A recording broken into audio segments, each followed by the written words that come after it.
Minasyaitonirrajim. Bismillahirrahmanirrahim. Assalamualaikum warahmatullahi wabarakatuh. Hamdan wa syukra lillah, amma ba'du. Allahumma sholli ala sayyidina Muhammad wa ala ali sayyidina Muhammad. Rabbi shrah li sadri wa yassir li amri wahlul 'uqdatam min lisani yafqahu qawli. Rabbi zidna ilman nafi'a wa rizqna fahma wa amalan mutaqabbala wa alhiqna bis sholihin. Para jamaah salat subuh yang dirahmati Allah Subhanahu wa taala, alhamdulillah dengan izin kudrat iradat fadail Allah Subhanahu wa taala, pada pagi ini kita semua masih diberikan kenikmatan-kenikmatan yang luar biasa.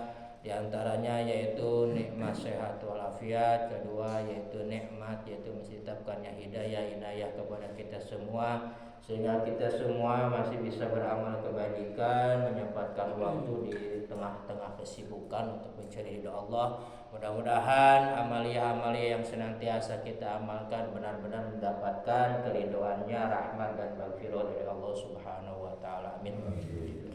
Para jamaah salat subuh yang dirahmati Allah Subhanahu wa taala, untuk kajian hadis terakhir yaitu hadis kemudian nomor 5 kemudian tentang masalah rukun Islam. Insyaallah untuk pagi ini yaitu tentang kesempurnaan orang yang muslim. A'udzubillahi minasyaitonirrajim. Wa qala musannif rahimallahu taala wa nafa'ana bi qawmatin nabi as-solihin. Babul muslim al-kamil, bab menerangkan muslim yang sempurna.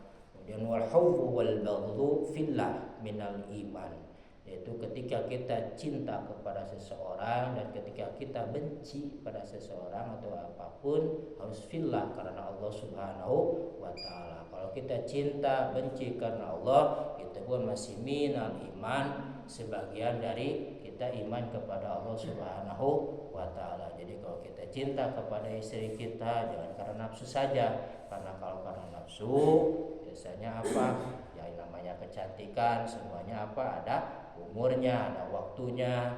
Kemudian kalau kita benci kepada seseorang bukan benci kepada orangnya, ketika kita tidak suka harus benci dengan perbuatannya, terutama perbuatan yang menjadikan maksiat kepada Allah Subhanahu wa taala. Kalau ke orangnya jangan benci, tapi perbuatan seperti kita melihat orang mabuk atau apa, jangan ke orangnya tapi perbuatannya yang harus kita benci. Dan kebencian itu harus lillah karena Allah Subhanahu wa taala. Dan kemudian kalau kita punya rasa benci jangan dipendam terlalu lama dalam hati, karena pokok utama dalam penyakit biasanya hati kan. Roksul udwin itu hati. Ketika seseorang benci terlalu lama mempunyai dendam, akhirnya kepada pikiran, timbullah penyakit-penyakit yang aneh.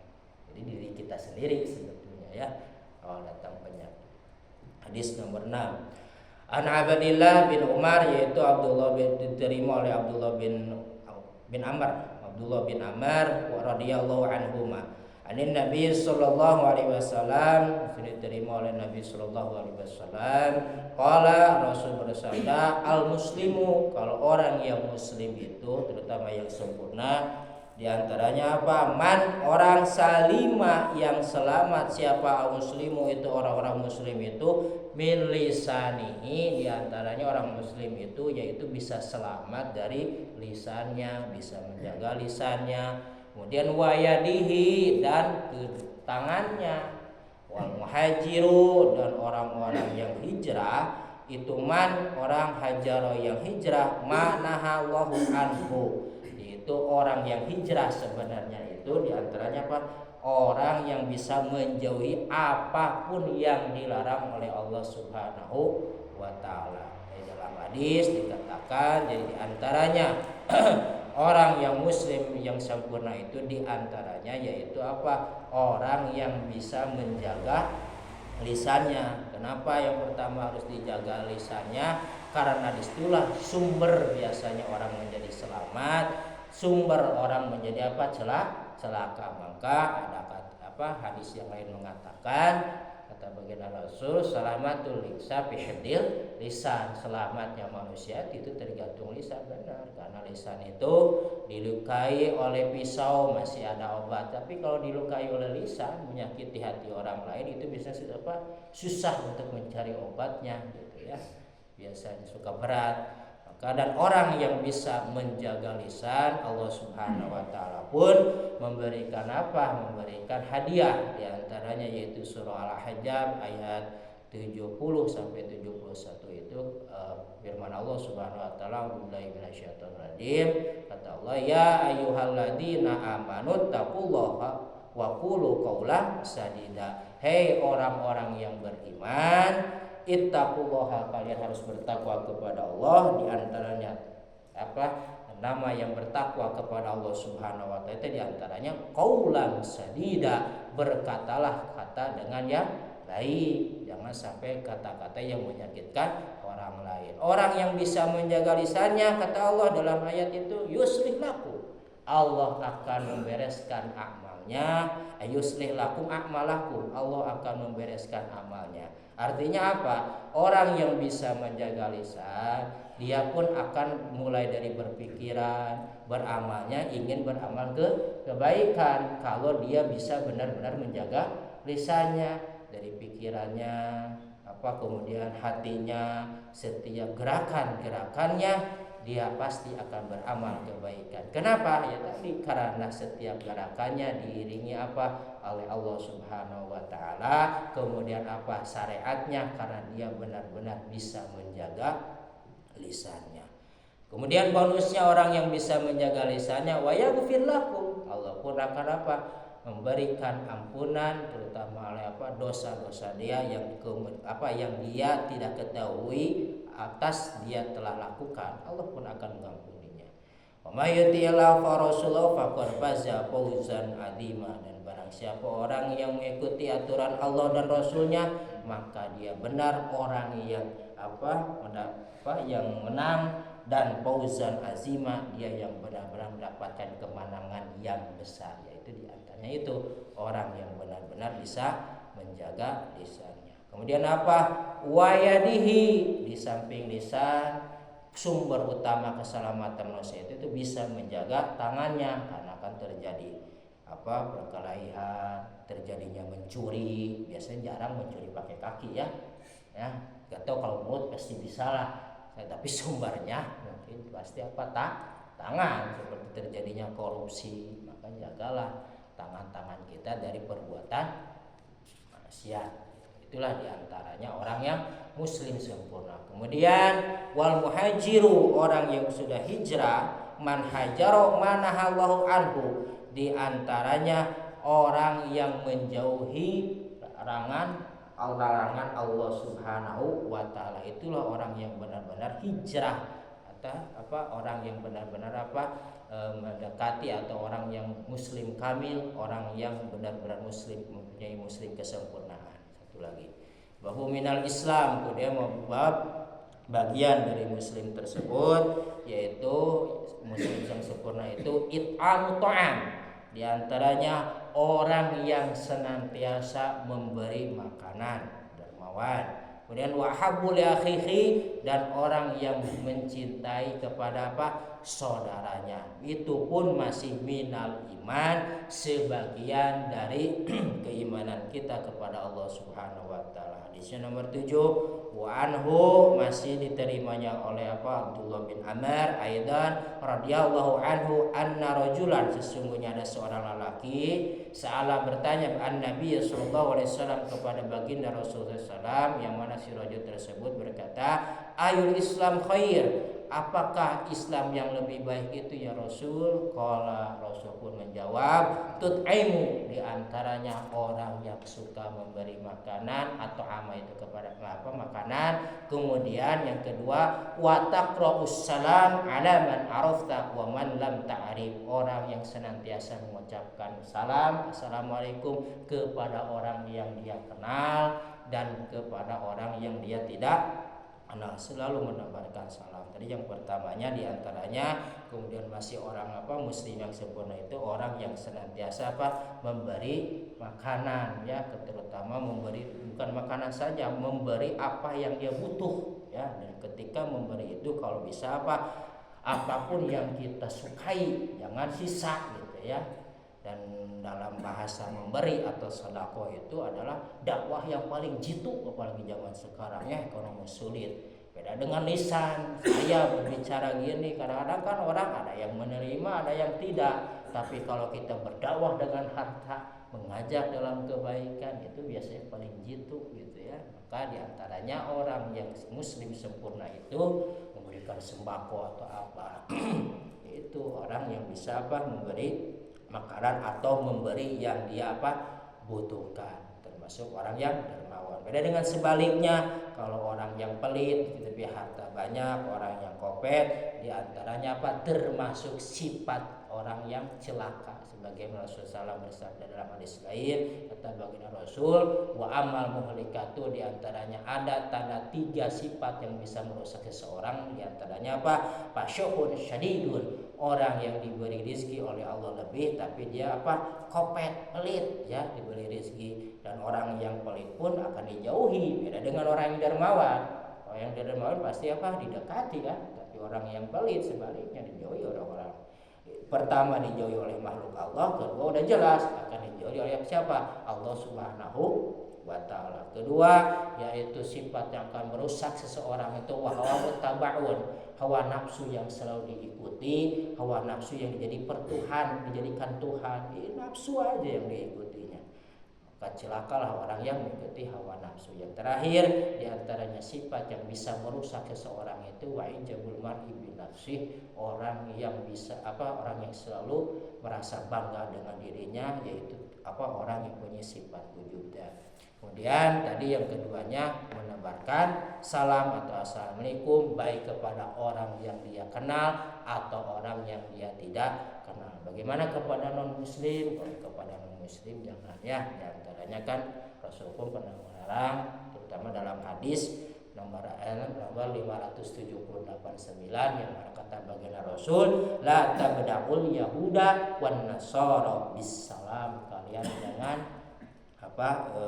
memulai mengucapkan salam kepada orang Yahudi dan Nasrani, wa idza laqaitumu fit thariq, seandainya kalian bertemu di jalan. Jadi kalau kita tidak tahu itu tidak apa-apa ya, kalau tidak tahu. Kalau dia misalnya tidak tahu dia benar non muslim, kalau misalnya jangan mengawali. Kalau mau mengucapkan supaya kita rahmatan lil alamin, kita ucapkan bahasa kita aja ya, selamat pagi ya.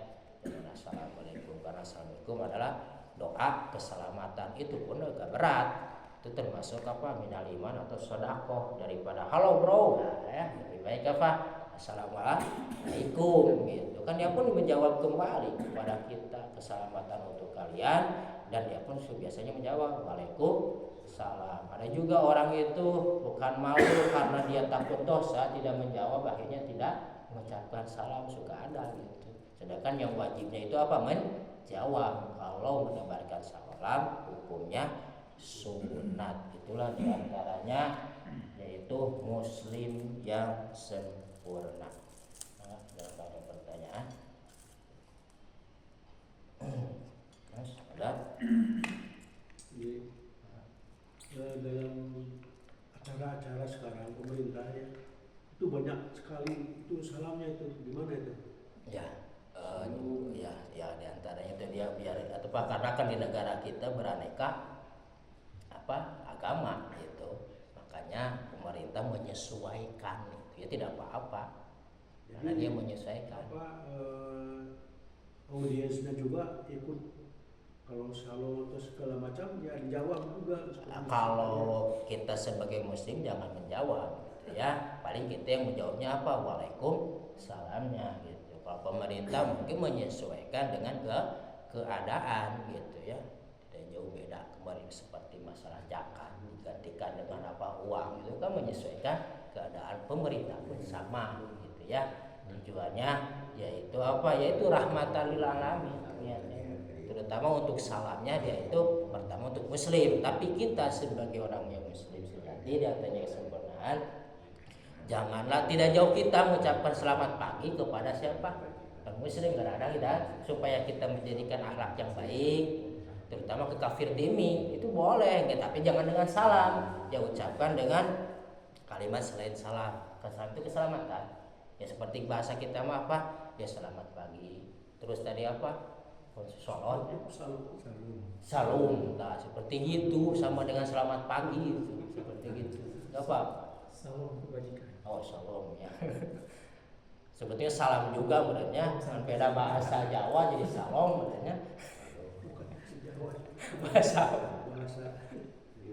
Tapi kan kita seorang muslim itu mengucapin itu kan nggak boleh, Ustaz. Itu kan sebagai pemerintah, gitu ya.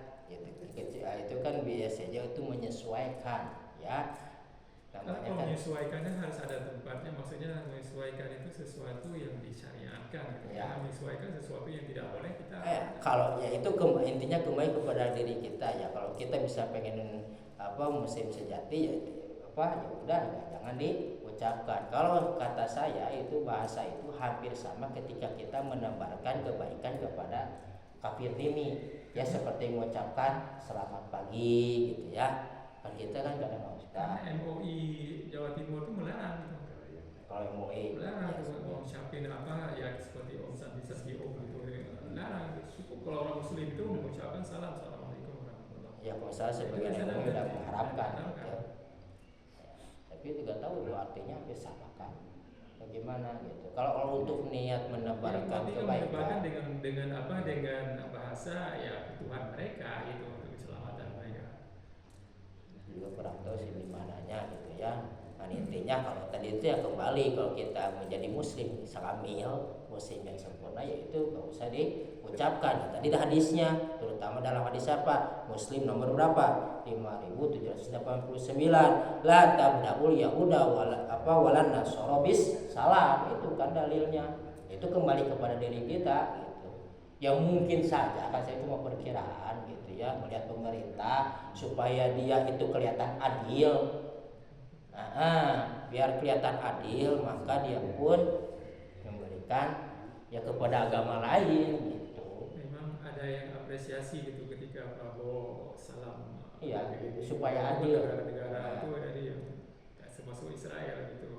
Karena kan negara kita bukan muslim kamil, bukan dalam ukun pun kan kita tidak pakai syariat Islam. Yang dipakai apa? Pancasila. Maka saya menilainya supaya beliau itu mungkin ada rasa keadilan. Kalau kita sebagai muslim ya udah jangan menjawab. Gitu aja. Itu pandangan dari saya. Wallahu a'lam. Ya. Gimana? Cukup? Enggak? Ustaz, kalau menjawab salam dari non muslim gimana? Menjawab salam Dia baca ucapin assalamualaikum. tapi kalau lihat dari hadis itu kan kita tidak boleh memulai ya. Artinya mungkin kan itu bukan memulai ya, karena dia itu mendoakan kepada kita. Intinya misalnya ada non muslim assalamualaikum gitu ya, ya kita jawab aja nggak apa-apa sih waalaikumsalam, karena itu tidak ada sih hadis larangan secara itu. Ada juga hadis larangan itu jangan memulai ya, yang tadi hadisnya. Kalau hadis menjawab ada yang menerangkan Ustaz boleh menjawab tapi iya. jangan sampai warahmatullahi wabarakatuh. Jadi cukup dengan, jadi jangan ditambahkan ya, salam. Emang ada keterangan jalan jangan pakai dengan apa? Rahmatullah wabarakatuh. Jadi jangan tambah kasih sayang Allah dan keberkahannya. Jadi cukup dengan waalaikumsalam saja gitu. Kan lebih utamanya hadis yang benar-benar melarang itu jangan kita memulai saja. Ustaz, dalam Islam pegangannya kan Al-Quran dan hadis ya. Apa yang diperintahkan dan apa yang dilarang kita ikuti. Ya. Tapi kalau yang umum, ya kalau yang lain kerjakan aja. Jadi larangan untuk menjawab salam nggak ada kan? Larangan menjawab salam tidak ada. Iya. Tidak ada kan dalam hadis dan Al-Quran. Karena kita berinteraksi dengan sosial dengan lingkungan kita kan. Ada yang Islam, ada yang Hindu. Kan hanya, tapi tidak ada larangan kan dari Islam. Ya untuk ada menjawab. hadis yang larang untuk menjawab salam. nggak ada, makanya paling juga ada sebagian itu pun puluh hadisnya nggak ini ya. Jadi maksudnya tidak boleh ditambahkan saja seperti warahmatullahi wabarakatuh seperti pertanyaan tadi gitu. Cukup dengan apa? Waalaikumsalam saja gitu. Mau dalam hati ada juga ulama mohon maaf seperti menjaga keakidahannya dia jawab cukup dengan hati. Tapi ada juga tidak boleh karena kita menghargai kafir dimi. Kafir dimi itu kan Rasul juga pun mengajarkan supaya kita apa baik ke kafir dimi karena dia baik kepada kita. Kita pun harus timbulkan apa rahmatan lil alamin. Itu timbulkan perilaku yang baik. Maka jawablah apa-apa dengan ada pembahasan apa ininya kerasnya itu dengan cukup dengan waalaikumsalam. Itu aja. Larangan menjawab tidak ada. Larangan wajib menjawab hukumnya. Ada juga jangan kita memulai. Kalau mau mulai kepada orang ini jangan ucapkan salam lah seperti ya kata-kata lain lah gitu lah kalau bisa. Seperti tadi selamat pagi atau apa. Ya Ustaz, salah hadis yang pertama tadi yang yang menerangkan tentang jangan lama-lama marah tadi. Itu kiatnya itu supaya kita jangan terlalu lama lah marah jadi kesel gitu gimana? Di antara kiatnya itu bagaimana? Menghilangkannya. Menghilangkan. Nah, untuk menghilangkan kita kesal kepada seseorang kan udah jelas di antaranya apa? Zikrullah. Kedua, ingatlah kebaikan. Pasti orang yang kita benci itu pasti sedikitnya ada kebaikan pernah.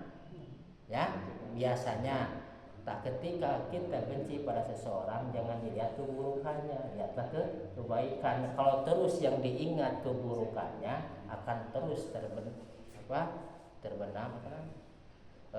tertancap di dalam hati kita gitu ya, terus nyangkat istilah sulit kadang-kadang misalnya iya emang berat misalnya itu kan ya istri selingkuh lah gitu kan marahnya bukan main gitu kan. Iya maka bonus dari Allah pun setiap pekerjaan yang berat pasti bonusnya pun hebat. Gitu aja, kembali kepada diri kita. Jangan diantaranya gitu ya. Diantara bisa menghilangkan pertama dan jelas zikrullah. Kedua yaitu apa? Ingatlah kebaikan yang kita benci itu pasti ada sedikitnya kebaikan itu.